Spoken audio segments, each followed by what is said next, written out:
All right, well, good morning, everybody. Welcome to this early literacy chat about viewing our libraries, primarily our story times and youth collections through an equity lens, making sure that we're representing the families that live in our community service areas. My name is Samantha Blankert, and for those of you who haven't met me yet, I'm the Early Literacy Outreach Coordinator for the Alaska State Library, and also the Early Literacy Outreach Librarian for the Anchorage Public Library. So for today, my plan is to share some information with you through this slide deck, and then we'll have opportunity for everybody to talk amongst each other and to share ways that you have tried to be more equitable at your library, whether or not it worked the way that you originally intended. So the goal for this morning is that by the end, you'll be able to define equity, demonstrate knowledge of best practices for community engagement, be able to assess your community needs, and identify opportunities for partnerships between your library and other community groups in your area, and also to create a welcoming environment and build a diverse collection. So we'll start with discovery, listening to and learning about the community or communities that are within your library's service area. So let's frame our conversation here. There's a wealth of research showing the disparities that exist in early learning. Low-income children of color are disproportionately impacted by having limited or no access to early learning opportunities such as high-quality preschool or a child care program. Frequently, friends, family, and neighbor caregivers, also sometimes referred to as FFN caregivers, use the library as a way to meet their child's early learning needs. So libraries are an important part of the early learning landscape, even though we frequently get left out of the conversation. Libraries are uniquely positioned to provide a quality early learning experience for young children and to empower those FFN caregivers to continue that early learning experience at home. So what does this mean in the context of our daily work? Our library has resources available for families, which includes your staff and the staff's expertise, your collections, the building itself with the different rooms that you might have available, the equipment that's in your library, among others. Your library is offering programming to families in your community, though you may need to spend some time and to assess your offerings and identify any gaps that might exist, such as in the language that's spoken or the time and the location that those are being offered in. And the gaps that exist here are not deficits, they're opportunities for you to expand your library's reach and to build those relationships with those FFN caregivers and other local partners. Seeing a note in the chat from Sarah. Oh, yeah, I understand if you've got to leave early, but yes, we will have the recording available for you to catch up on anything you might miss. Okay, so establishing a framework starts with ensuring that people are on the same page and that we understand and can make the distinction between the different terms equity, inclusion, and diversity. So just a little quick overview here. Equity is an individualized strategy or strategies that are designed to address historical barriers to access. Inclusion is when you bring traditionally underrepresented individuals and their communities into processes, decision-making activities, things like that. It's the sharing of power. And diversity is the ways in which people differ. So that could be different ideas, their perspectives, their values, in addition to their culture and their languages spoken. So the focus of this morning's chat is on equity. But why are we focusing on equity? Hopefully, inclusion and diversity are already occurring in your work. And if they're not, then this is your invitation to start working on that today.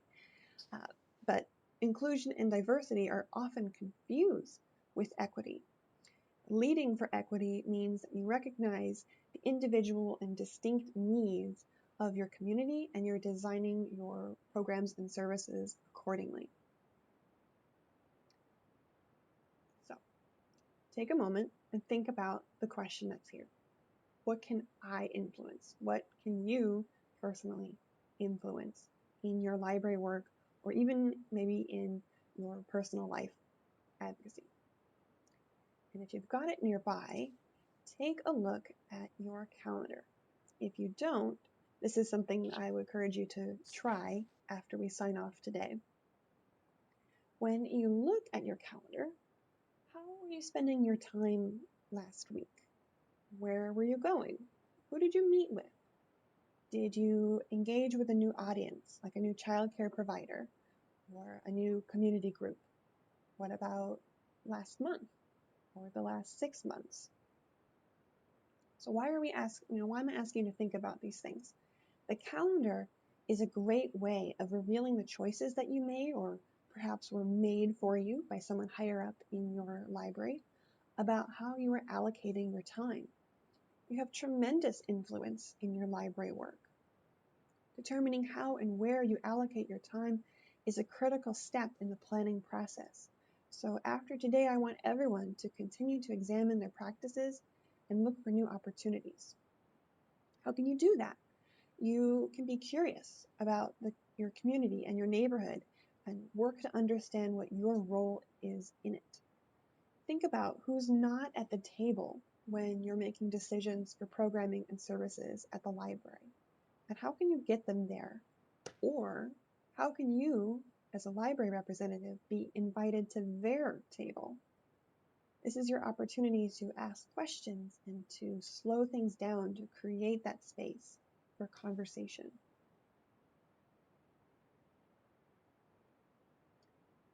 All programming has a beginning or a starting point and an end. In order to build your capacity to create equitable programming, here on this slide we have a pathway to help you understand the importance of each step in the process. And so let's walk through this pathway now using an example program or service, which would be offering a bilingual story time. Step 1 is to decide what you want to do. You identify local priorities by engaging in conversation with both internal, at the library, and external, in the wider community, stakeholders. So in our example of a bilingual story time, let's say we've identified a large population of people in our community who speak a language other than English. It could be any language at all. Commonly, it would be Spanish, but in Alaska, it could be Hmong, it could be Yupik, it could be anything, right? It's very diverse here. And so we've met with a local community organization. It could be a community center, it could be a tribal hall, it could be a church, etc. And they've helped us identify this gap in our programming in our library connections. And as we have a conversation with these stakeholders, we're identifying 1 to 2 priorities for this new program. Next, we want to learn more and increase our knowledge of this particular community by gathering data. We might want to know if these bilingual speakers are living in a specific area or neighborhood in our community, which could affect where we're offering the program, such as if we had different branches for our library location. We might need to know if the caregivers are working out of the home during the week, which could affect what day of the week that we offer the program or the time of day. Perhaps there's a local childcare facility that's operating in this language, and they could help connect us to the caregivers in the community. So the strategies for gathering data will vary depending on the priorities you have for this program or service, and for what the type of program or service it is that you want to establish. Then next, we are going to be listening and building relationships. Once you've gathered information and determined that there's a particular community that you're not reaching, it's time to start building that relationship. It's not going to happen overnight. Real community engagement and a meaningful connection takes time to build up. There's a lot of distrust out there from marginalized communities about engaging with government institutions, even libraries, which may seem to us to be rather harmless. But if we listen more and we talk less, we can start to create those connections and to establish that needed trust. Now we can design and plan the new service. We're ready to develop a plan to address the gaps and those priorities that we identified in the first step, including how that service or program will be delivered and how it's going to be evaluated. In our example, we identified our need. We have built a relationship with a local person who's fluent in this language, who has experience working with children. It could be somebody from a childcare provider. It could be a teacher, somebody like that. And we are working with them using that demographic information that we collected to pick a time and day of the week to offer this bilingual story time. And as we plan, again, we need to be intentional to create space for others to share their experiences and ideas so that we don't fall into the trap of just doing the same old things the same way we always did, and possibly unintentionally creating more barriers to access for this group that we are not currently serving.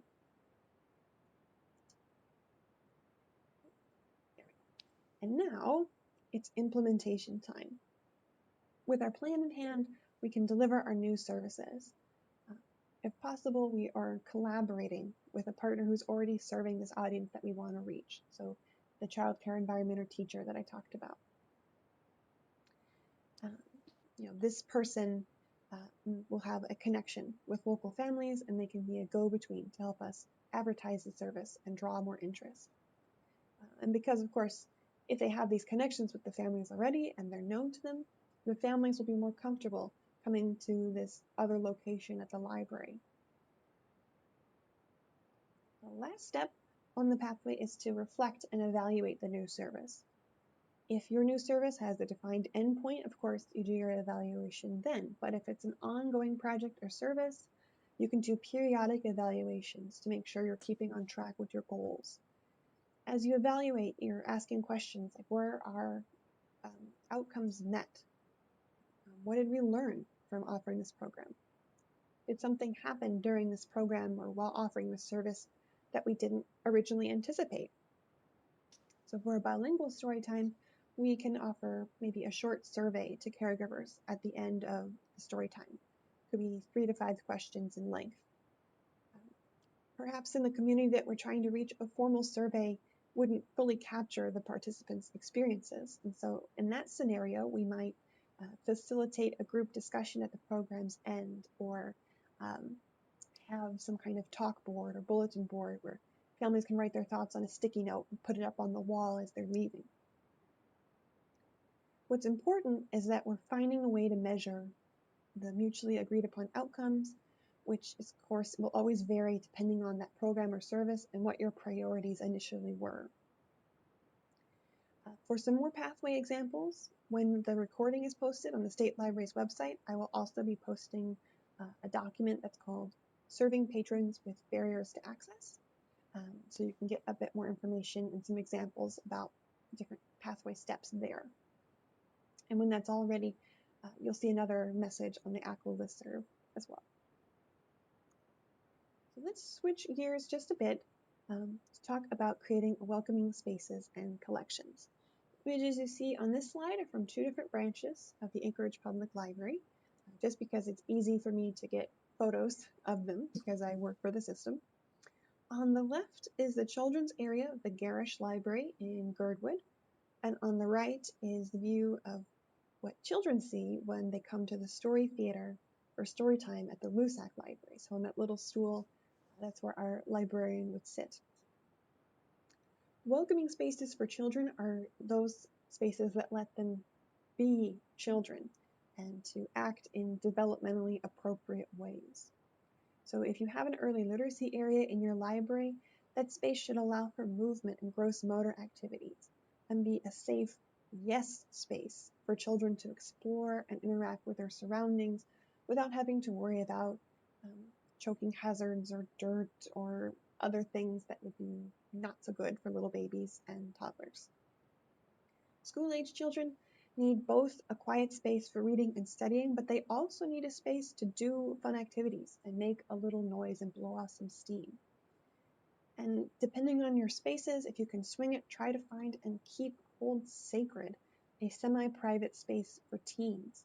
It doesn't have to be completely enclosed because we still want them to be following all the rules of our code of conduct, right? But teens don't want to be judged or have their space invaded by adults. But they also need to be able to talk about teen interests and issues without having to worry about who's listening in, if it's going to be a 5 or 6-year-old who really shouldn't hear about what those junior boys were doing in the locker room, right? Have you done a walkthrough of your library location recently? What were some of the things that you noticed? If you're open for browsing again, how were your patrons using the space? Did you see a variety of activities taking place? Is greeting everyone who comes into your library a regular practice that you have? If you haven't had a chance to walk through your library recently, take time this week to do so. And if you have patrons who are coming in, look for opportunities to engage with them. What will they share with you about their library and how they experience it? It's important to remember that we see our library branches through a different lens than the public does. So we can maximize our interactions that we have with the community to learn more about how they are experiencing our libraries. And what you learn from listening to others will influence any potential changes that you're going to make. Another factor of a welcoming space would be considering what other barriers to access might exist at your library. Are there physical barriers that you have, like the detectors or push gates? Does your library charge late fines or other fees? Do you require a library card to use computer time or to join in activities? Library cards typically require an address, which can push away families who are experiencing housing instability. Do you schedule your programs at times that don't work with the public transportation schedule? And is your library only open during hours when working parents are unable to bring in their children? Now, you might not be able to do anything necessarily about anything that you're noticing in those last couple of questions, but when you note down any concerns that you have, you can bring them to your director or to your library board and start to explore ways that you can mitigate these barriers.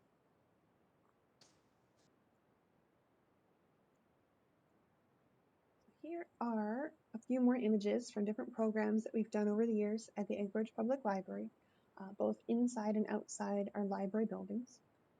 On the left-hand side is a picture from a Storytime on the Bus program we did a few years ago, where APL partnered with the local public transportation office. The top right shows a story time at the Muldoon Library, and the bottom right is from a space science program that we had in the summer of 2019 for the moon landings anniversary. So despite being the largest city in Alaska, the largest library system, the Anchorage Public Library only has 5 branches spread across the municipality, and there's nearly 60 miles between the Eagle River and the Girdwood libraries.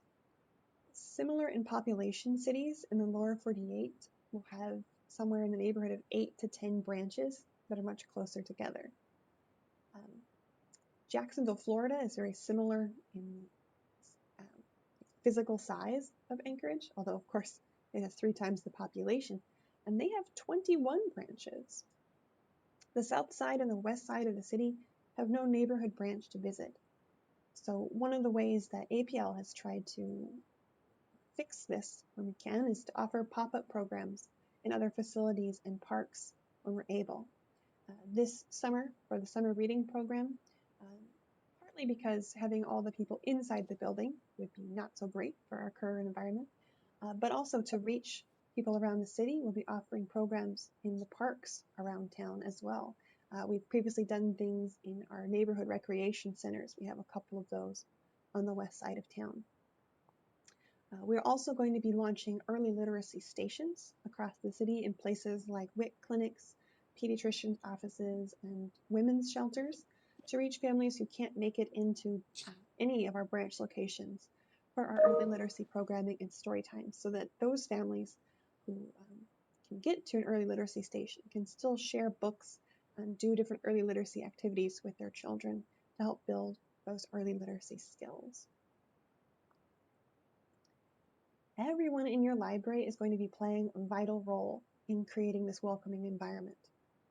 So share any upcoming programming events that you're going to have with staff so that they're aware of what's going to be happening.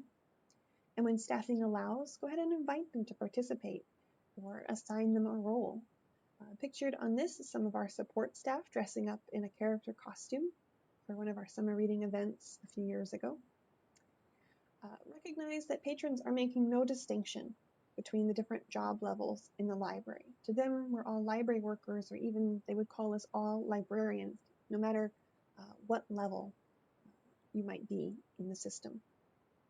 In my experience, program attendees often share that it was really nice to be welcomed by everyone, or to be able to talk with somebody in their home language.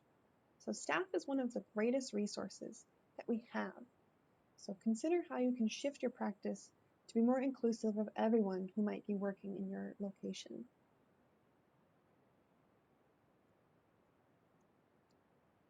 And in addition to the physical environment, another aspect to consider when creating welcoming environment is your library's collection. Does your collection reflect the demographics of your community, while also promoting a broader understanding of a diverse and rich world? I hope, and I know you're aware of the importance of having books so that Black, Latinx, and LGBTQ children and others can see themselves in your collection. But diversity goes beyond these areas as well.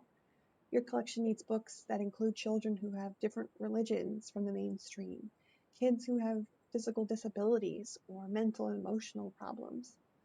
You also need stories about children who are experiencing housing instability or who are homeless.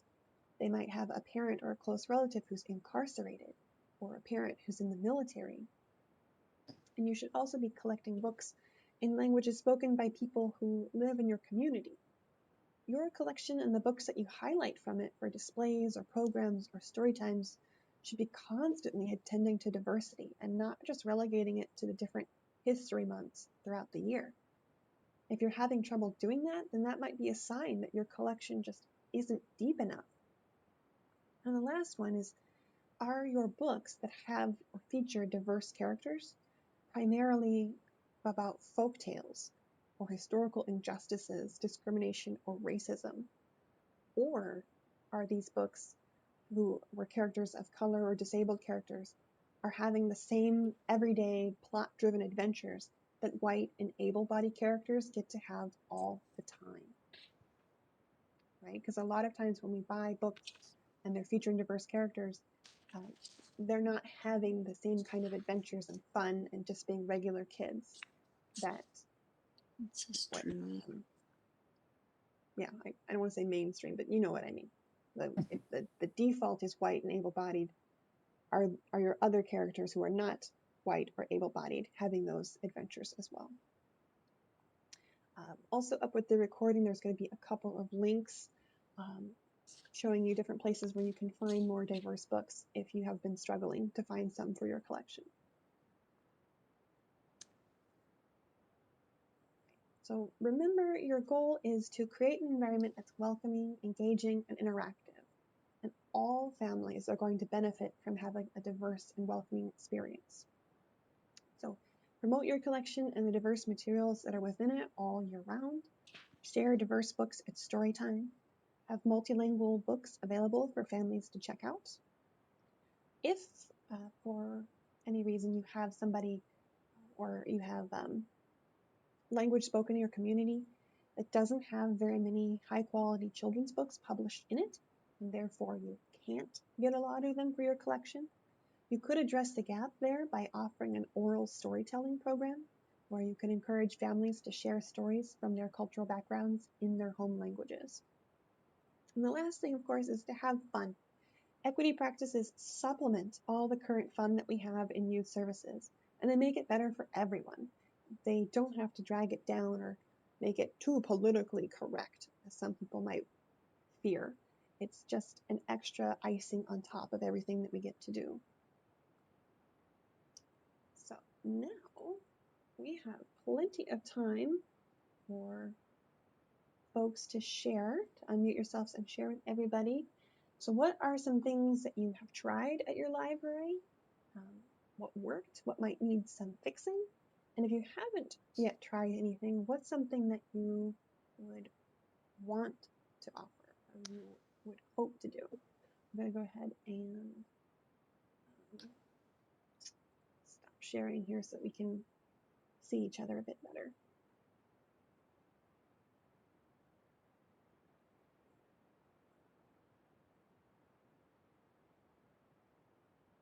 So my name is Teresa Williams. I'm the director of Tudsey Consortium Library in Reykjavik. And I've been trying to have more diverse, especially Alaska Native materials in our children's collection. So that's things that we're actively working on. But we are thinking about ways to kind of like indigenize our library.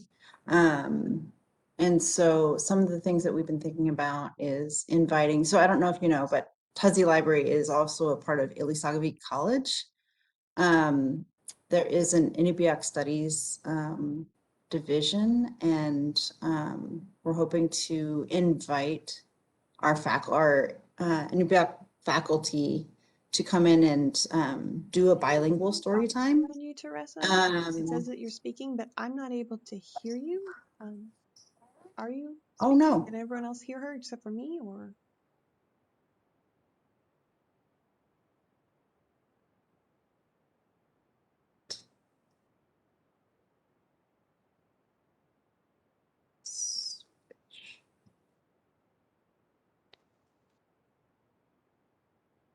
Hold on.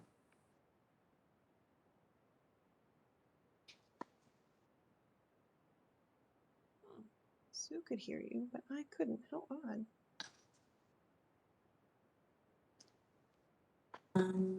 It shows. Way up. You want to try again?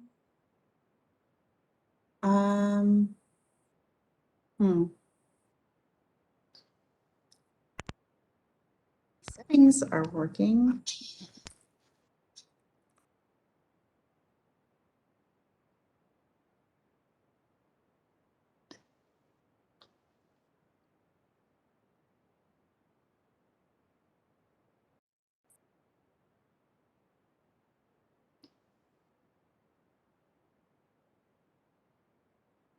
Can you hear me now, Samantha? Yes, I can. Good gracious. I'm not sure what on earth is the problem. Yes. Okay. Yeah, the volume was on crazy high, and then I went to the audio video thing to test it, and then it almost blew out my eardrums. So who knows? I've got the crummy iPhone headphones, so I'm sorry about that. No worries. So I was just talking about some of the things that I hope to do in the future to because our population up here is largely Inupiat, but we do have a wide, diverse population here. So I am trying to incorporate some of the college Inupiaq studies staff to come in and do a bilingual story time.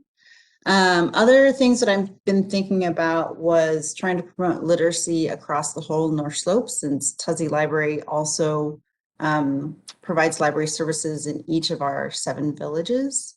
But I wanted to try to do other things similar to what Samantha, you were talking about your like your pop-up programs. So I want to try to work with the college as well as our North Slope Rural Health Department to provide free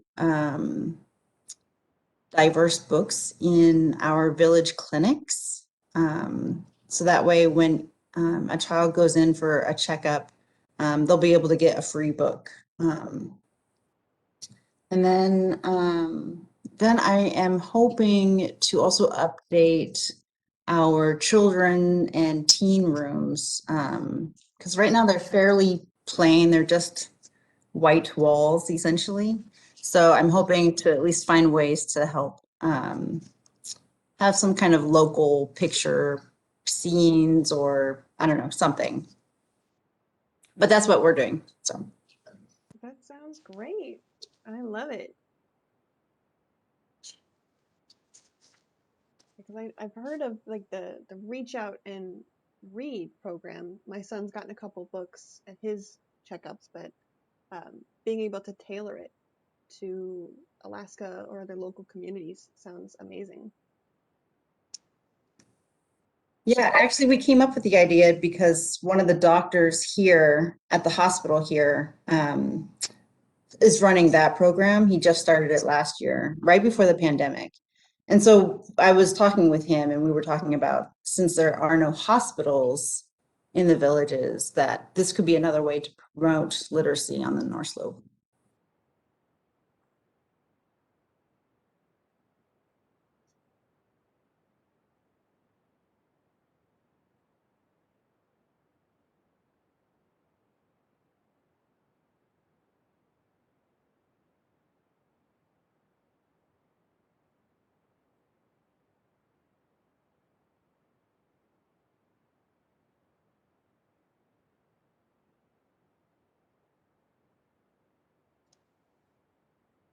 Samantha, can you talk more about your early literacy stations? You were saying that you have some in vet clinics and women's shelters.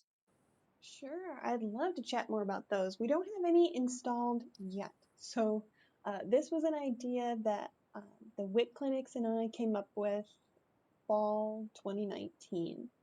And so I went, there's 4 WIC clinics in the Anchorage service area. I toured them all, I took pictures, made notes of the space requirements, and then I made a list of everything I wanted to buy for them. So each location was going to get a front facing bookshelf. Several locations were going to get child sized table and chairs. Some of them already had one or just didn't have the space for them. Um, a comfortable rug for kids to sit on and play. Um, there's a stand up magnet activity thing that Lakeshore sells with like a whiteboard. I was going to have letter and shape magnets for it, and then different um, chunky wooden puzzles. Um, there's one from Native Northwest that's animals but also shapes, and they're in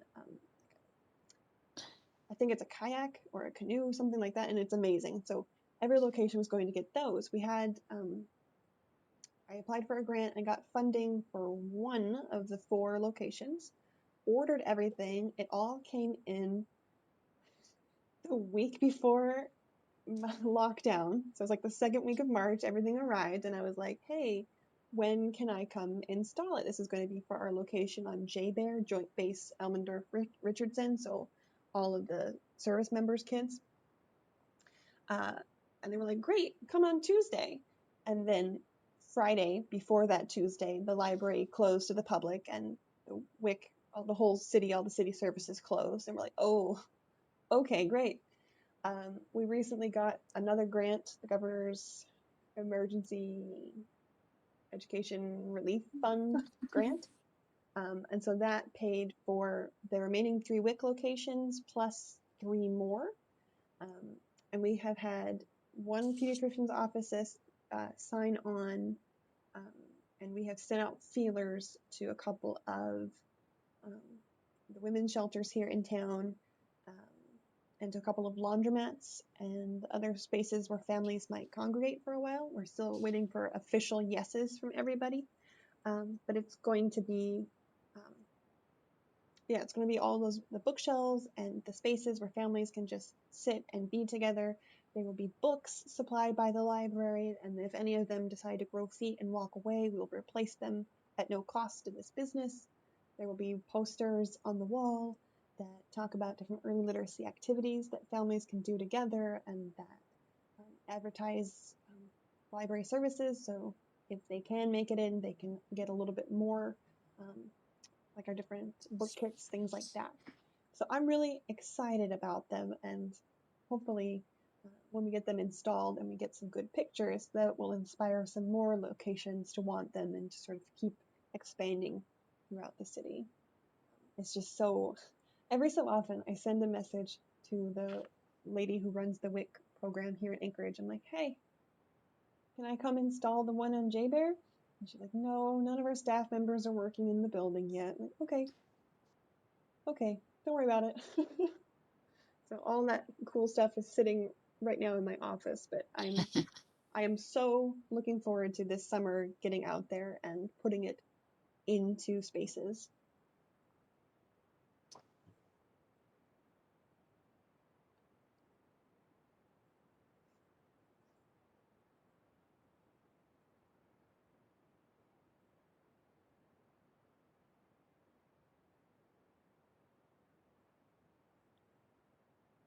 Anybody else like to share any thoughts they have on any new programs they wanted to offer or any questions about something I shared earlier?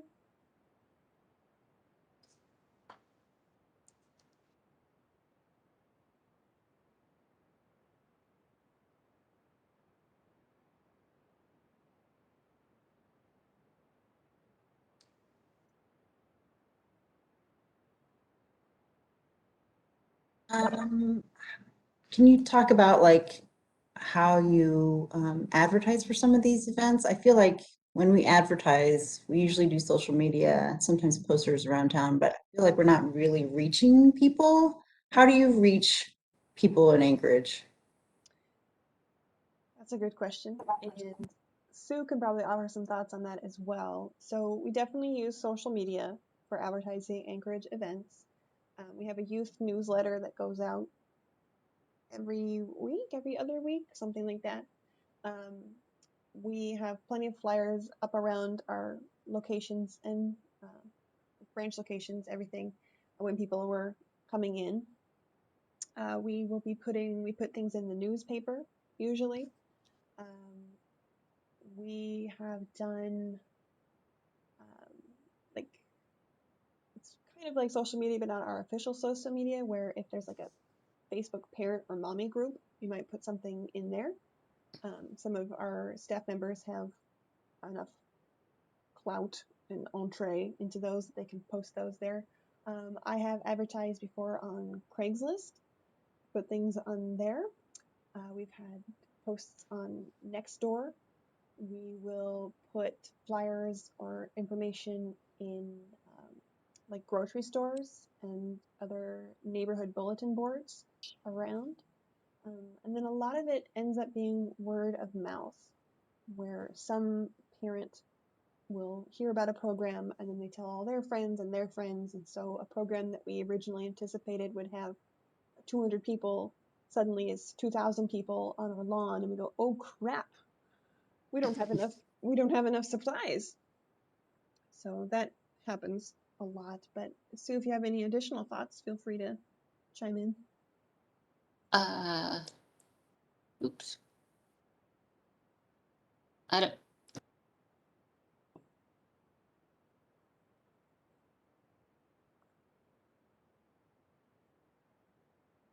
I think you muted yourself. Did you mean to do that?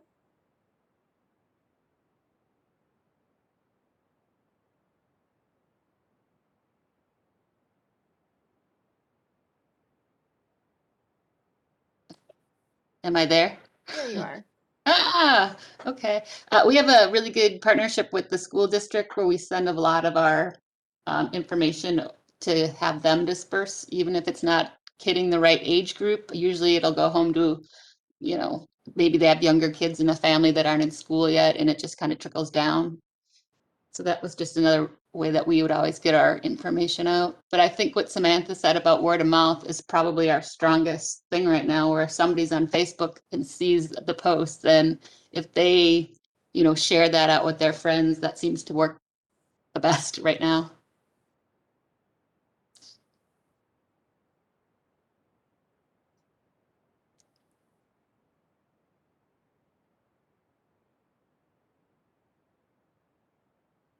Yeah.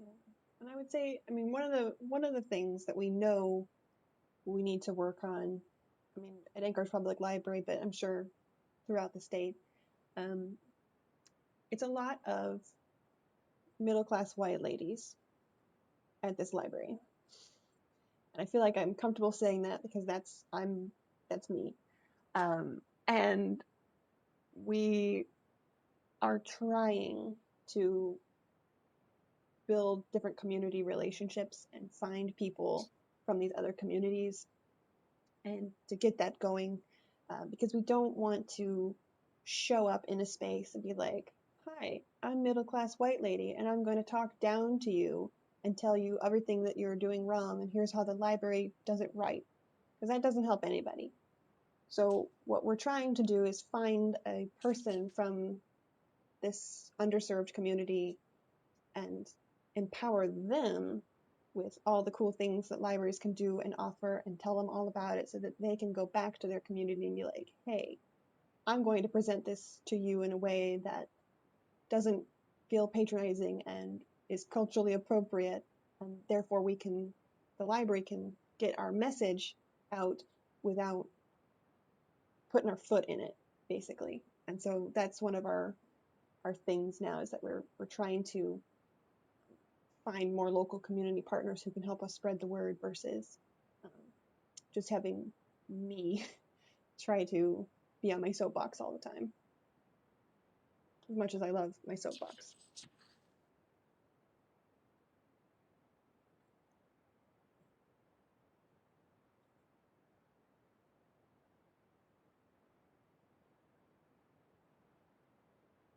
This is Kari Peterson. Can you hear me? Yes, I can hear you. Oh, okay.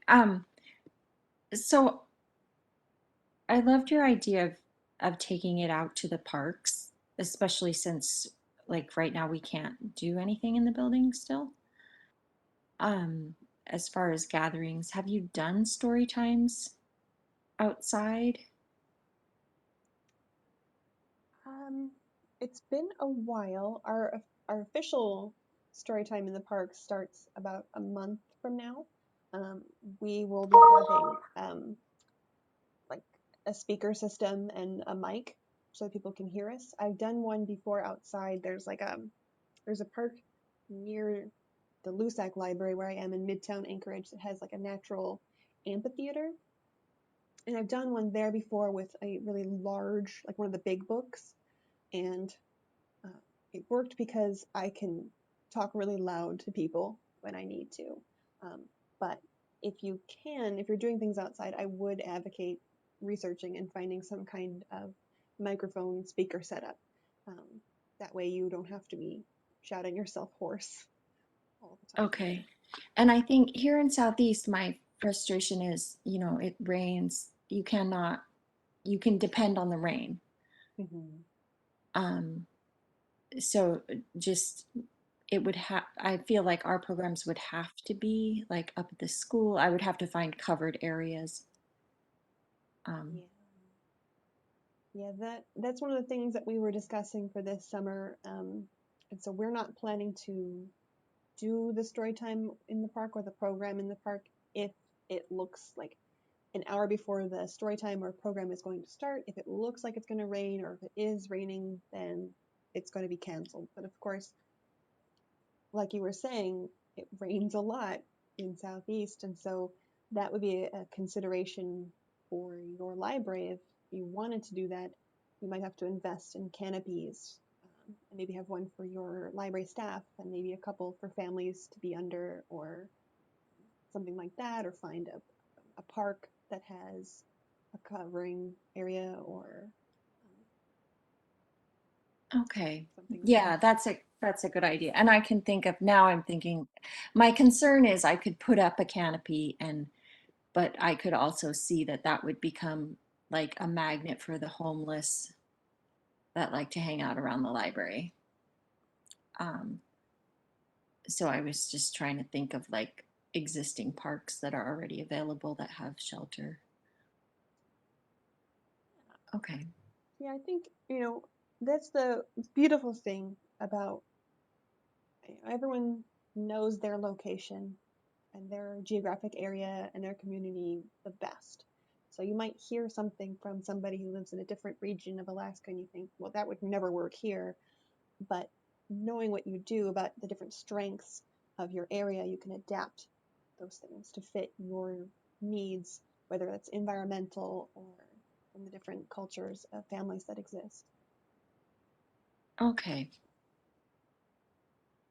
Thank you. I hadn't even thought about doing story time outside until you said that. But we're gonna have STEAM programming outside this summer.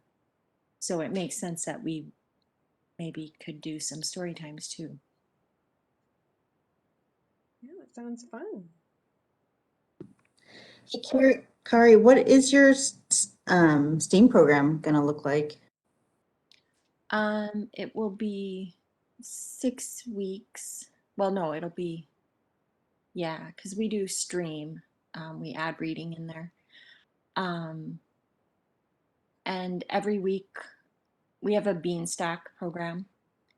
So the kids have to earn 12 badges. And there's activity badges, and it's based, like, there will be a science week, a technology week, a reading week, engineering week, and then we'll have a library in-person class outside for each of those categories. And I'm actually trying to have 2 classes for each of those categories, one for kids 5 to 8, and then one's for kids 8 and up. And yeah. And then there's the other activities that are online on Beanstack. And there'll be raffle prizes, and then the grand prize is the cash prize. But I also put together packets for each week of take homes that to do with the topic. Like we got the helicopter, like the rubber band helicopter kits for 1 week, and paper airplanes, and art kits, and I think we're doing parables for the math. And so there's some more art supplies that will go home with the kids for that. And then at the end, we're going to culminate it all with an art show to show off the different things that the kids have created. That sounds really cool. Thanks. Yes, I had a little girl that was in my library. She was my inspiration. She said, we have this big display case, and a local artist always fills it with fun, fabulous stuff. And she was enjoying that display case, and she came up and she said, she was like 3, no, she's 4. She said, if I brought some of my art in, would you display my art? Oh, So she was my inspiration for this summer's program.